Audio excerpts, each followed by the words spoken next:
Antes de sumergirte en esta increíble historia, considera suscribirte al canal y activar la campana. Aquí cada historia tiene algo que decir, y no querrás perderte ni una. Clarice Beaufort no era una mujer común y corriente. A sus 42 años, había superado los obstáculos más duros con férrea determinación y su nombre era ahora sinónimo de rigor y justicia dentro del sistema judicial. Ella no era solo una jueza, ella era la jueza principal del Tribunal de Apelaciones del Estado, uno de los cargos más altos que una mujer negra podía aspirar a alcanzar en un mundo donde la mayoría de los rostros en los tribunales eran blancos y privilegiados. Su carrera se basó en principios de justicia igualitaria, pero también en una resiliencia inquebrantable frente a la adversidad.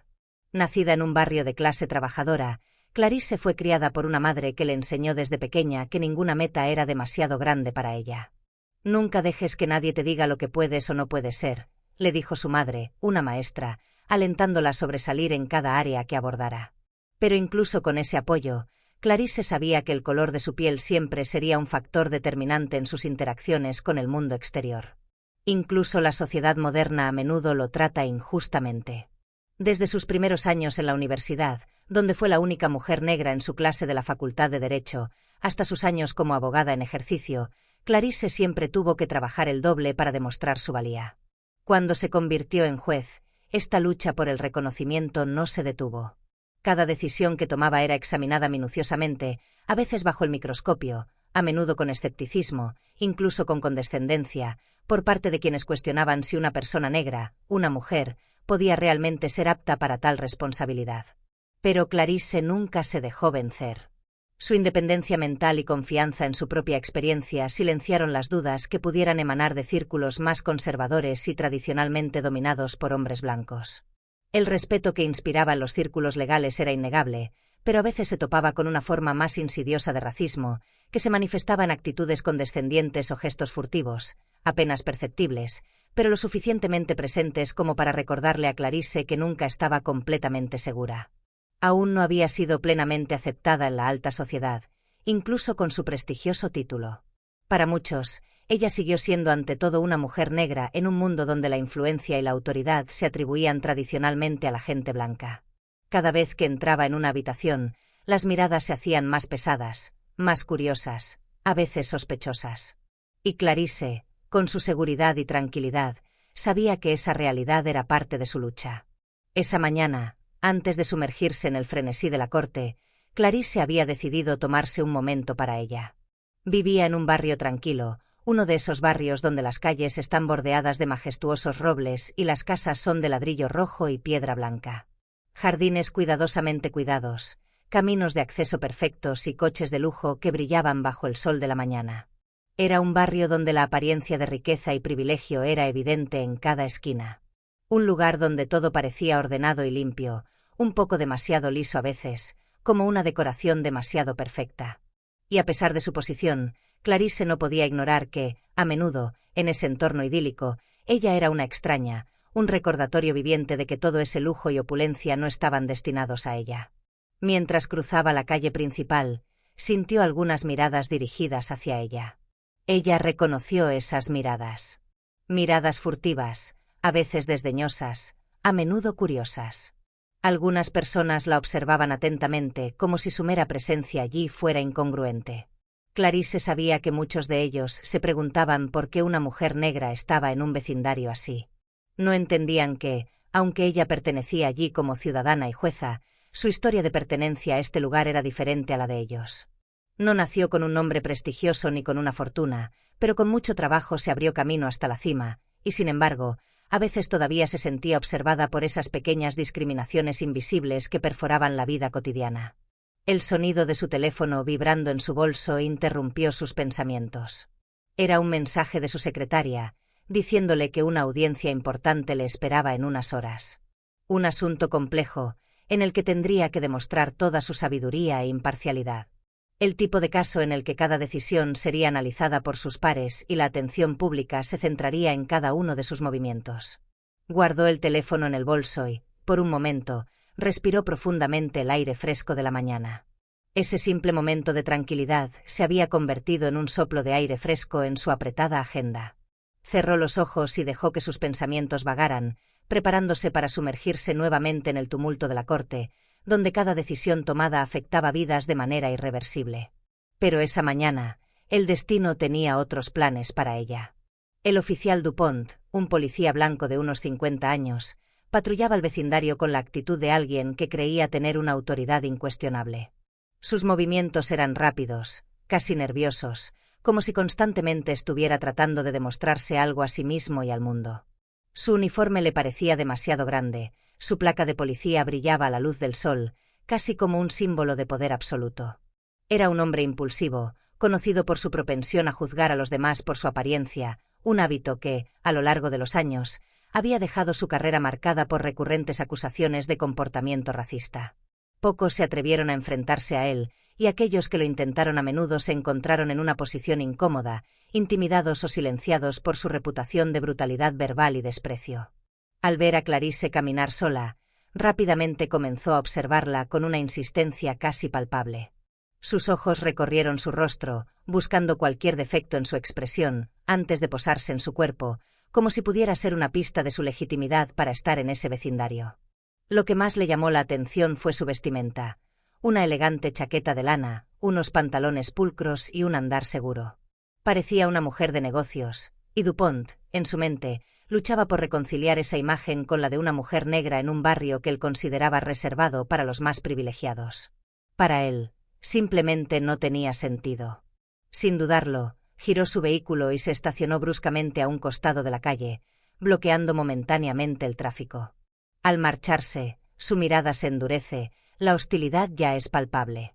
Sus pasos eran pesados y mesurados, como si se dispusiera a imponer su presencia. Cuando llegó hasta Clarice, la llamó con un tono cortante, de esos que reservaba para las situaciones en las que pretendía dominar. «Disculpe, señora, ¿tiene alguna razón para estar en este barrio?» Clarice se detuvo en seco, sorprendida por la pregunta. Ella no había visto nada que pudiera ponerla en peligro hasta ese momento. «Vivo aquí. ¿Por qué lo preguntas?» Ella respondió con voz tranquila pero teñida de evidente perplejidad.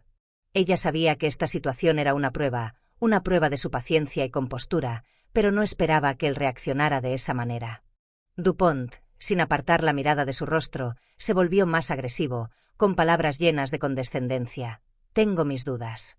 Sabes, la gente como tú no encaja en este tipo de barrio. Voy a necesitar tus papeles». Clarice, aunque desestabilizada por la insolencia del hombre, sintió una oleada de indignación en el estómago. Pero ella sabía la dinámica a la que se enfrentaba. Una mujer negra en un barrio rico, sola, siempre debería esperar este tipo de mirada, este tipo de cuestionamiento. Sin embargo, su posición social a menudo la protegía. Ella estaba acostumbrada a ese tipo de desconfianza injustificada, pero nunca había imaginado que alguien se atrevería a llamarla así, sin una razón válida. Relegada a la imagen de una simple ciudadana de mirada desconfiada, sintió que debía reaccionar sin perder la calma. Ella se enderezó, segura y tranquila. «Soy el juez presidente del Tribunal Estatal de Apelaciones. Aquí está mi tarjeta de presentación». Le tendió la tarjeta con una facilidad que delataba su experiencia en situaciones en las que se cuestionaba la autoridad. Pero Dupont no se dejó desarmar. Apartó la tarjeta con un gesto brusco, como si su propio orgullo estuviera amenazado. «Quizás seas juez, pero no eres de aquí. Muéstrame también tu identificación. No me gustan las sorpresas». Sus palabras eran duras, imbuidas de una arrogancia que dejaba poco espacio para la discusión. Clarice, sorprendida por la insolencia del policía, sintió un destello de incomprensión cruzar su mente. ¿Cómo podría un hombre ser tan terco en su ignorancia y juicio? Pero también sabía que la situación podría salirse rápidamente de control si perdía la calma. Había observado demasiadas veces ese tipo de escenas, donde la razón se ahogaba en un mar de prejuicios. Ella agarró su tarjetero, respiró profundamente y con total control de sus emociones, le entregó otra tarjeta, su identificación oficial. Ella estaba enfrascada en una batalla silenciosa pero decidida, dispuesta a defenderse de ese sistema opresor que intentaba reducirla a una sombra de lo que era. Pero Dupont, cegado por su propia certeza de que tenía razón, no quiso escuchar. Él persistió, escudriñando cada detalle, como si buscara una razón para detenerlo. Miró el documento de identidad como un detective observando la escena de un crimen, tratando de detectar una incongruencia, un error, cualquier cosa que pudiera validar su prejuicio. Clarice sabía que su único defecto, en la mente de este hombre, era no encajar en la imagen que él tenía de las personas que pertenecen a este barrio. Y este pensamiento lo impulsó a persistir, mucho más que el respeto a los procedimientos legales. Clarice permaneció en silencio, con su mente acelerada mientras Dupont continuaba con su absurda inspección. Cada segundo parecía alargarse, pesado, opresivo. Fue como si el tiempo mismo se ralentizase en respuesta a la injusticia que se desarrollaba ante sus ojos. Lo que debería haber sido una interacción rutinaria entre un ciudadano y un agente de la ley se convirtió en una confrontación donde su dignidad fue atacada y su estatus ignorado. Ella sabía que sus títulos y su papel como presidenta de la Corte Suprema, su carrera y su experiencia en leyes, eran inútiles frente a un policía tan estrecho de miras y cegado por sus prejuicios. Pero había una cosa que él no sabía, y que Clarice nunca olvidó. Su posición de poder no se basaba solo en sus títulos, sino en su capacidad de enfrentar la injusticia con firmeza e inteligencia. Ella permaneció erguida, concentrada, con una serenidad fría y calculada. Sabía que ante ese tipo de mentalidad, la ira solo empeoraría la situación. Ella también sabía que en momentos como estos, mantener la calma era más poderoso que cualquier cosa. La última palabra la tendría ella, de ello estaba convencida. Solo tenía que esperar el momento adecuado para revelar la verdad. «No puedes hacer esto», dijo de repente, con la voz endurecida y adquiriendo un tono autoritario que hizo vibrar el aire a su alrededor.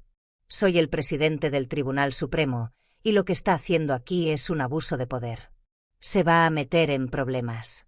Sus palabras fueron cuidadosamente elegidas, dichas con la seguridad de un profesional que conoce los límites de la ley, pero también con una amenaza implícita de graves consecuencias legales. Ella no estaba tratando de gritar ni de dejarse llevar por la emoción. Quería que cada palabra tuviera peso, que quedara impresa en la mente de Dupont como una promesa. Entonces Dupont la miró, su mirada volviéndose más fría y calculadora. Intentó mantener su aire de superioridad, pero un atisbo de duda se coló en sus ojos, imperceptible, pero innegablemente presente. La arrogancia de su comportamiento comenzaba a flaquear ante la tranquila autoridad de Clarice, y no podía ignorar la realidad de su posición. Sin embargo, antes de que pudiera reaccionar, o incluso intentar hacer un comentario mordaz para recuperar el control, el sonido de un motor resonó en el aire. Clarice giró la cabeza y su mirada se posó en un coche de lujo negro que acababa de detenerse a unos metros de distancia. El motor se detuvo con un silbido y una figura imponente apareció fuera. Antoine Delacroix, procurador general, avanzó con paso seguro, y su mirada penetrante fijó de inmediato la escena.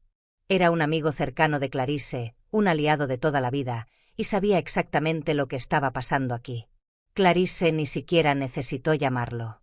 Él sabía lo que estaba en juego en esa situación y comprendió de inmediato el tipo de abuso que acababa de sufrir. Cuando Dupont vio al fiscal, palideció y su rostro se ensombreció por la angustia de comprender que la situación acababa de cambiar. El procurador general, una figura influyente en el sistema judicial, ahora estaba siendo testigo de su abuso de poder. Y eso no auguraba nada bueno para él. La suerte estaba echada. Clarice, implacable, volvió la cabeza hacia Dupont con una sonrisa gélida que contrastaba profundamente con la situación. Ella estaba tranquila, pero su presencia exudaba una fuerza silenciosa e imparable. «Presentaré una denuncia contra usted por abuso de poder y discriminación racial. Se arrepentirá profundamente». Sus palabras cayeron sobre Dupont como una bofetada silenciosa. No había previsto tal reacción, especialmente de una mujer que creía que sería fácil de intimidar, de doblegar bajo el peso de sus prejuicios y su poder. Pero Clarice no era ese tipo de persona. Ella no se dejaría aplastar. El policía se quedó paralizado, con la mirada oscilando entre el coche del fiscal, la alianza profesional entre él y Clarice y la inmensidad del error que acababa de cometer. Se dio cuenta de que su intento de dominación solo se derrumbaría bajo el peso de la ley y de los principios que se suponía debía defender, pero que hizo caso omiso en sus acciones. Su postura se relajó ligeramente, señal de que sabía que había perdido la batalla, pero el orgullo de Dupont no se desmoronó tan fácilmente. Pero sabía que lo que acababa de hacer era irreversible. Clarice, por su parte, no mostró signos de triunfo excesivo. Ella sabía que la verdadera victoria no residía en el enfrentamiento público de ese momento, sino en las consecuencias jurídicas que provocaría. Ella había afrontado el abuso de poder con dignidad, y ahora las ruedas de la justicia girarían. Esperó pacientemente a que Dupont se diera cuenta de la profundidad de su error. La denuncia de Clarisse cayó como un rayo sobre la fuerza policial, sacudiendo los cimientos de la jerarquía que creía poder pasar por alto sus actos sin consecuencias. Del lado de Dupont, el impacto fue inmediato y devastador. Lo que él consideraba un arresto simple y banal se había convertido en un escándalo sonado. No había medido el alcance de su gesto. Había subestimado la fuerza de una mujer que creía vulnerable, y peor aún, había ignorado el peso de sus acciones como representante de la autoridad. Al atacar a Clarisse, no solo había humillado a un ciudadano, sino que había atacado uno de los pilares mismos de la justicia. Las primeras repercusiones no se hicieron esperar. Se creó rápidamente un comité de investigación interna para examinar la conducta de Dupont. A medida que apareció más información, el pasado de Dupont resurgió, proyectando una sombra aún más oscura sobre sus acciones. Testigos, archivos antiguos e informes de sus colegas aludieron a acusaciones recurrentes de comportamiento racista, abuso de poder y parcialidad flagrante. Los medios de comunicación comenzaron a recoger la historia y Dupont se encontró en el centro de un torbellino mediático. Ya no era solo un policía que hacía su trabajo, era la encarnación de un sistema corrupto, un sistema de justicia parcial y la violencia sistémica que estaba devorando a la fuerza policial. Clarisse, por su parte, no se dejó llevar por las tormentas externas. Sabía que la denuncia que había presentado era solo el primer paso de un proceso mucho más largo. No necesitaba demostrar su dignidad, su posición en el sistema de justicia hablaba por ella.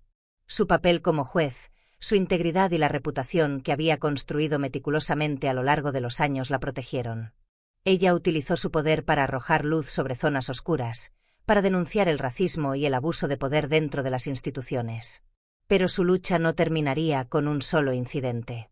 Organizó reuniones con representantes de la comunidad, organizaciones de derechos civiles y expertos sobre el tema del racismo sistémico en la policía. Lanzó una campaña mediática buscando crear conciencia pública sobre la necesidad de reformar las prácticas policiales, instituir programas de capacitación sobre discriminación racial y exigir cuentas a quienes abusan de su poder. El proceso legal comenzó y Dupont, cada vez más acorralado, tuvo que enfrentarse a lo inevitable. Su carrera, construida sobre años de arrogancia y desprecio por aquellos que consideraba inferiores, se estaba desmoronando bajo el peso de las acusaciones. Cada día, los periodistas abordaban el caso, explorando en detalle sus acciones pasadas y estudiando los testimonios de aquellos que habían tenido la desgracia de cruzarse en su camino. Se abrió una investigación pública y, con cada revelación, la presión sobre sus hombros aumentaba.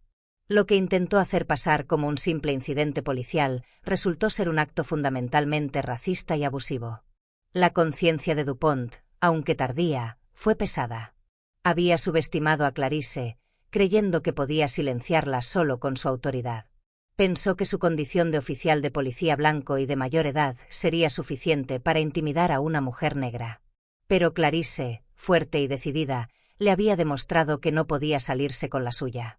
Este fallo no fue un simple error administrativo. Fue una elección maliciosa, un acto de discriminación que no solo le costaría su trabajo, sino también su credibilidad y su libertad profesional. Sus colegas y miembros de su jerarquía ya no podían hacer la vista gorda ante lo que él representaba. El caso se estaba volviendo demasiado grande, demasiado notorio como para que siguieran protegiéndolo. Para Clarisse, la victoria en esta batalla no fue un fin en sí misma, sino el comienzo de un movimiento más amplio.